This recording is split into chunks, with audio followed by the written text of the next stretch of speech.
Hi, I'm here doing the enthalpy of a chemical reaction late night lab, and you should probably know that the enthalpy means the total energy of a system.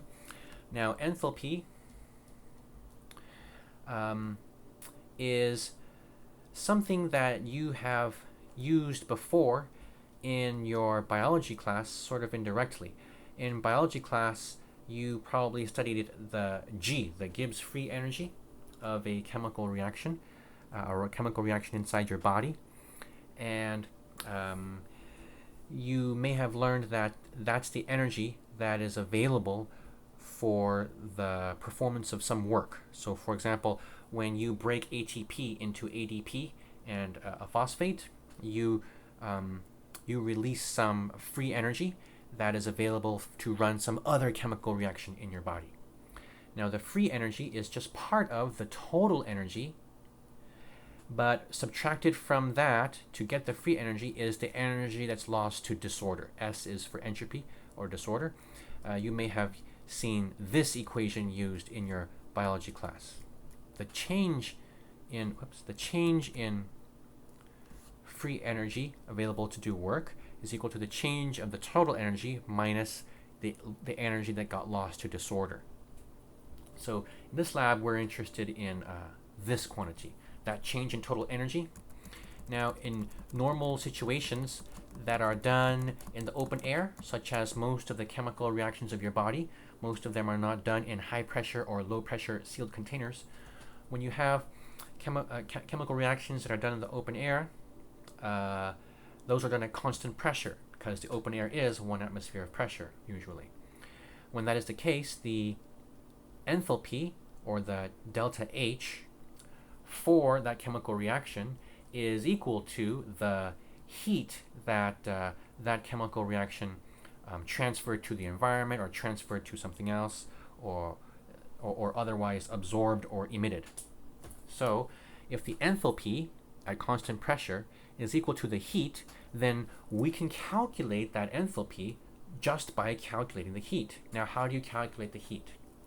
Well, you can calculate the heat by running a chemical formula using the change of the temperature. That's kind of common sense, right? If you know how hot something got, then you can calculate the heat energy. So here's how we're going to do it. We're going to get a cup, and let me just explain to you the theory behind this before I actually show you the method. This cup is something like a coffee cup, a polystyrene foam type of cup where if you hold it and it has something hot inside, your hand doesn't feel the heat because the heat does not get transferred out very easily through the styrofoam material. So if we use that type of container and we fill that with water, then any chemical reaction that happens in here, if it releases heat, who's going to absorb the heat? It's not going to be the air outside because remember, heat can't get through that styrofoam cup very easily. So it's going to be the water. There's only one thing available here to absorb that heat, and that's the water. So that means the temperature of the water is going to go up. So we can measure that by measuring the final temperature minus the initial temperature, and that difference is going to be the delta T, or the change in temperature. That's what we're going to do in this lab. Now, we can also know the mass of this water, mass of the water. That's not going to change, but it's important to know the mass of that water if we want to calculate the heat, this Q. Now, how do you know the mass of water? Well, if you're the one who puts the water in the cup, then you can measure the mass of that water on a scale or a balance. So that's the mass of the water.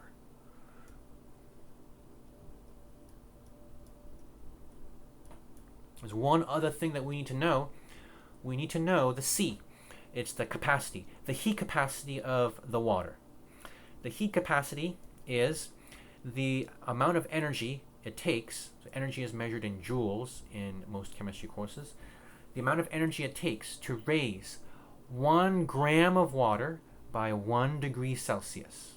Okay? And that amount of energy is 4.184 joules. So it takes 4.184 joules of energy to raise 1 gram of water by 1 degree Celsius. That's the heat capacity, also known as the specific heat capacity of the water. The word specific just means that this is going to be for 1 gram of water, rather than 1 cup of water or 1 mole of water. It's going to be for 1 gram of water. Okay? All right. Now, why is it important to know the specific heat capacity and the mass of the water if we want to calculate heat? Isn't it true that the change in temperature should be enough? Well, no, because there is a difference between heat and temperature. So the Q, the heat given off by the chemical reaction, is going to get absorbed by the water. So that's going to be really equal to the Q of the water. The water is going to absorb that heat, and the reaction is going to emit that heat. Heat that gets given off is always negative in chemistry and physics, or in any science really, and heat that gets absorbed is always positive in science. So the heat that the reaction emits is equal to the heat that the water absorbed. Why? Remember, because all the heat of the reaction has only one place to go. It's a styrofoam cup, so it can't get outside. It can only go in the water. And the water has only one place to get heat. It can't get it from outside because it's a styrofoam cup. Heat doesn't go through, or is not supposed to go through. So it can only get it from the reaction. So the Q of the water is equal to all these things that I've drawn here multiplied together. The mass of the water times the specific heat capacity of the water times the change in temperature of the water. So that's going to be, I'll put the W here to make sure it's water. That's going to be Q equals mc delta T. That's a general formula that you just use for any for calculating the heat of anything that changed temperature. Q equals mc delta T, also known as Q equals mcat, because the delta looks like an A. Okay, so using this formula, we can calculate the amount of heat energy that the water absorbed, and from that, we'll also know the amount of heat energy that the chemical reaction emitted. And now, let me just for a few seconds explain to you what is the difference between temperature and heat. Okay? Oh, I don't need this. Sorry. Let's say you are cooking something in a fry pan with oil. And there's the fry pan, and here's your oil, and here's the stuff, the food that you're cooking. And the food has some moisture in it, and as that moisture gets superheated by that very hot oil in your fry pan, on your little gas stove there, sometimes the water hits the oil and immediately boils, because the oil is something like maybe 400 degrees Celsius, something like that, very, very hot, and water boils at 100, so boils, and then something pops out, some oil droplet gets thrown out, and then it hits your hand, right there, hit your hand right there. That hurts, right? But does it cause you to drop the pan? Probably not. If you were doing, say, French fries or maybe fried chicken, which has a lot of moisture, you're probably getting splattered by very tiny drops all the time, right? So if that's the case, do you get a second-degree burn on your entire hand? No, you don't. Why? Well, the oil temperature is very high. However, the mass of each drop of oil is very low. So the total heat energy that you get is very low, because you only got a small amount of that oil touching your skin. Have you ever seen someone cut a piece of metal with a rotary electric saw, or some like a Dremel or some metal cutting tool that's electric? As they cut the piece of metal, let's say this is the piece of metal, sparks will fly, and as sparks fly, oftentimes if it's a small metal cutting job, you don't need to wear gloves. or even if you do, the sparks land on your skin or land on the gloves and they don't produce any visible damage. The gloves don't catch fire, your skin doesn't appear to be burned. How is that happening if the sparks are glowing? They must be extremely hot, and they are extremely hot. Extremely hot, so hot that they're glowing, right? But the amount of heat energy that gets transferred to your skin or to the glove is quite low because each spark has such a low mass that you cannot even see the particle. You can only see the light coming from it. So that's the difference between temperature and heat energy. Heat energy is the total energy that gets transferred by the oil to your skin or by spark to your glove. But temperature is the average energy of the particles that are involved. So in here, the average energy of all of the hot oil is indicated by some temperature, like 300 or 400 degrees Celsius. The average energy of all of the molecules in the oil droplet that hits your skin, that is also 300 or 400 degrees Celsius. But who has more heat energy? The oil droplet or the bulk oil inside the pan? Of course, this guy has more energy because there's more of it. So that should give you an idea of the huge difference between heat energy and the temperature. Okay, so this is why it's necessary to multiply all these things together in order to get the heat energy. It's not just the temperature, it's all these things, especially the mass. Okay, now a few comments about what is the meaning of C, the heat capacity. This is, I mentioned this before, but I just want to accentuate this idea. This is the amount of energy it takes to raise some quantity of something by 1 degree Celsius. So for example, it takes about 0.38 joules to raise 1 gram of copper by 1 degree Celsius.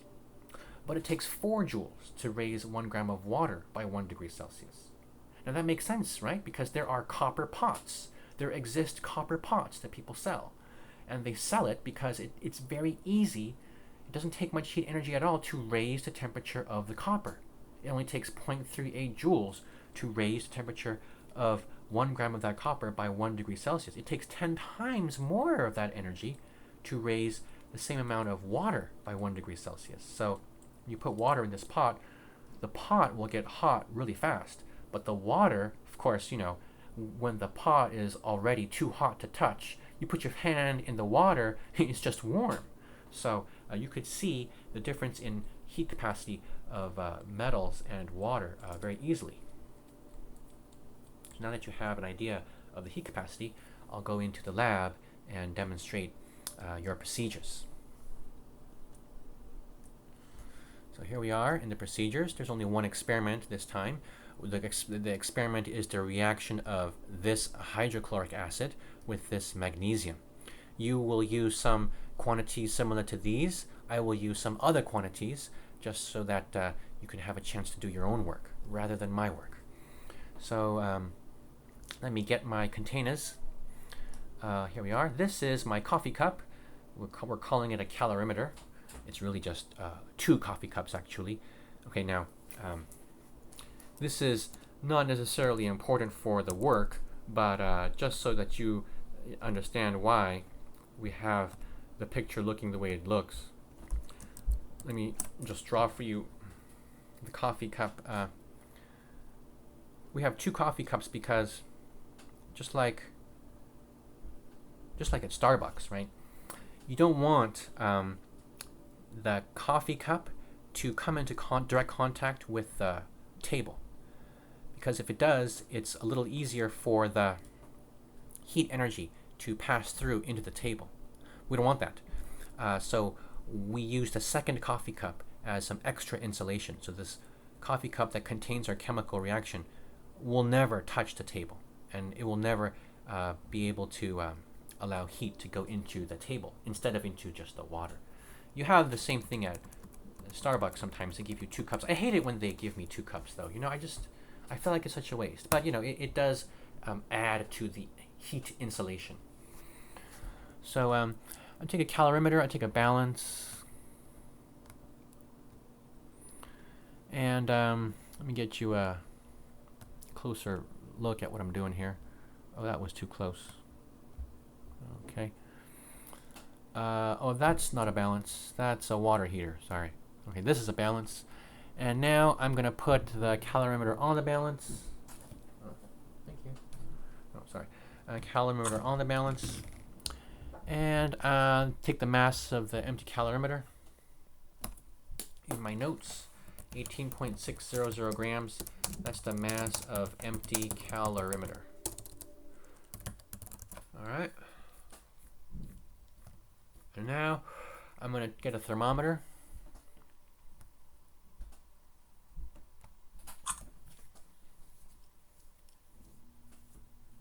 Thermometer is on the calorimeter, and I'm going to record the temperature of the calorimeter.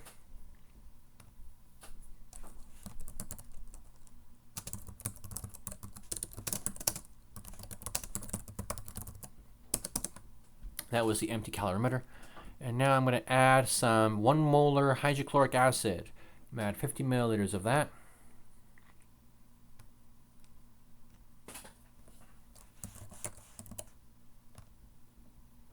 There we are, 50 milliliters. I could see that the mass has changed. So I guess I don't have to write that down yet, but I'm now going to add 0.15 grams of... Oh, actually, I was going to make these numbers different, right? Yeah, I'm sorry. So let me do that. Let me go in here and add maybe 125 more milliliters. There. So I have actually added, instead of 50, I have added 175. So added 175 milliliters, 1 molar HCl to the calorimeter. And now I'm going to add, oh, sorry. Can't just click on that, got to click and drag. And I'm going to add 0.45 grams of the magnesium. So added 0.45 grams magnesium. Okay, so the temperature went up to 33.00. That's real nice. So the temperature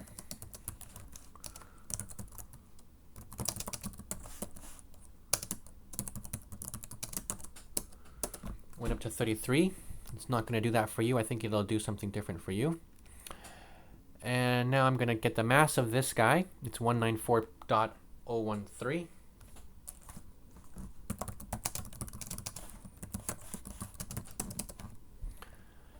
And I will do, you will repeat this experiment. I won't, just to save video time here. But you will have to repeat this experiment.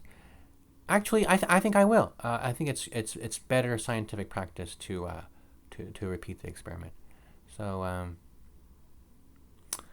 think that's it for me. So I'm going to get rid of this calorimeter. Having trouble getting rid of that. I'll just put it aside then, no problem. And I will do this again with some other amounts.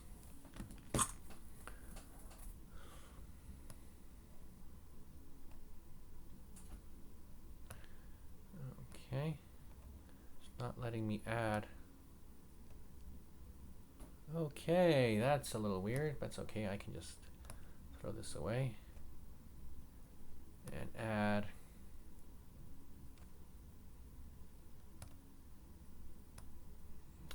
yeah, that's kind of inconvenient.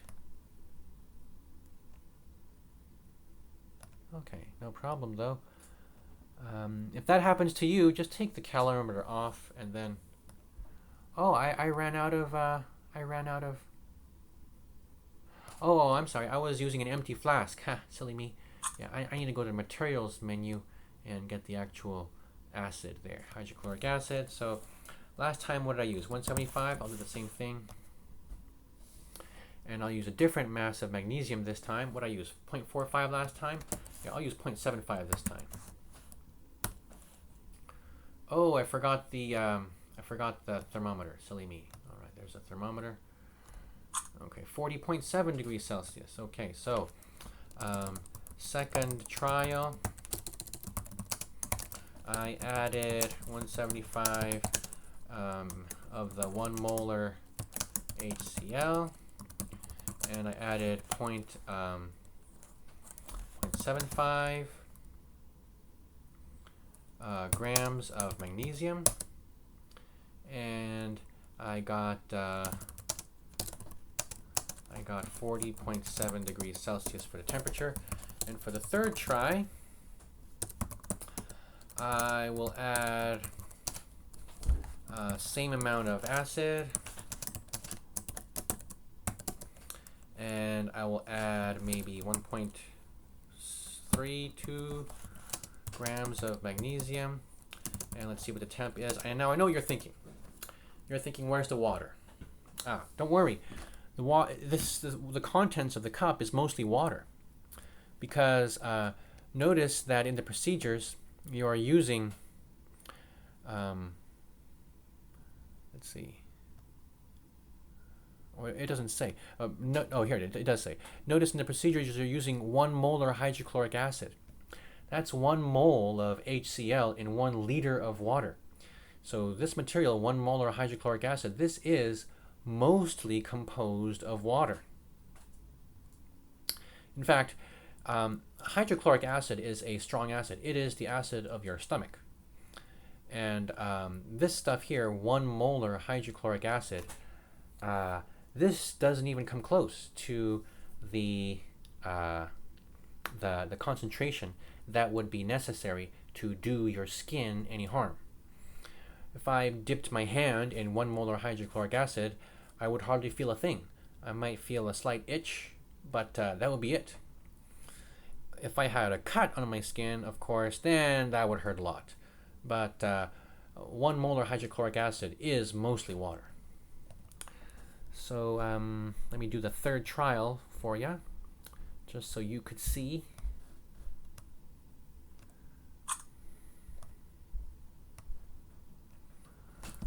My 175 milliliters of hydrochloric acid, which is mostly water. Get my thermometer here, and add my magnesium here. This time, what was I going to do? 1.320 grams. Right, 1.320 grams of magnesium. Temperature is 55.2 degrees Celsius. Okay, so that's it. I will now go for the go in for the calculations, and that will be a separate video. Whoops, that will be a separate video. Thanks.